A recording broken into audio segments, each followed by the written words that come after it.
अब इन क्वेश्चन की क्या तैयारी होती है, क्या होता है?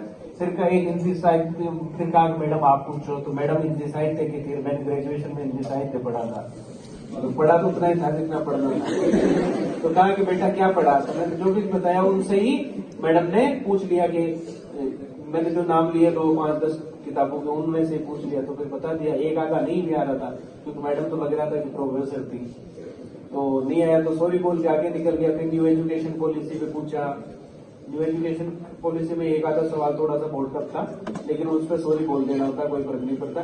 फिर के राजस्थान के जो साहित्य के कुछ कवि थे उनके बारे में पूछा, फिर कहा स्मार्ट सिटी मिशन के बारे में बताओ। फिर नए के पास गए तो उन्होंने कहा कि ये लो हो गई क्या आप लोगों के?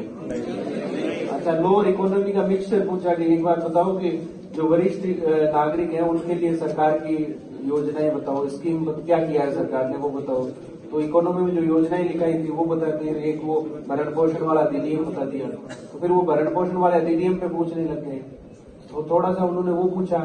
और फिर कहा कि जो अभी ब्लाइंड समझ गए ना, जो सृष्टिवादी के उनके कुछ जुडिशियल सर्विसेज में अपॉइंटमेंट हुए उनके बारे में बताओ, नाम बताओ। तो नाम तो याद थे तो बता दिए। फिर कहा कि काम कैसा कर रहे हैं, वो सब जनरल बातें हुई। फिर चीफ जस्टिस राजस्थान के वो बताओ। फिर थोड़ी सी उनको जची कि थोड़ा सा तो कुछ करते हैं, तो कॉग्निबल नॉट कॉग्निबल ऑफेंस पूछ लिए, या नहीं आ रहा था तो सॉरी बोल दिया।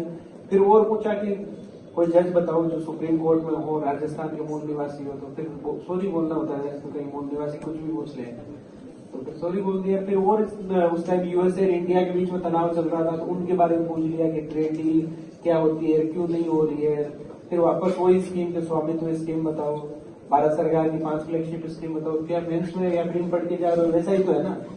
तो क्या इंटरव्यू नॉर्मल तो ये सब बातें पूछते हो, मस्त रहो, चिल करो, प्री और मेंस का अच्छे से प्रिपेयर करो। इंटरव्यू में इतना ही होता है, आप ही क्लास में बोलने का मौका मिले तो बोला करो, बस यही प्रैक्टिस है उसकी। जैसे कोई टीचर कहे कि खड़ा होके सुनाओ तो सुना दिया करो।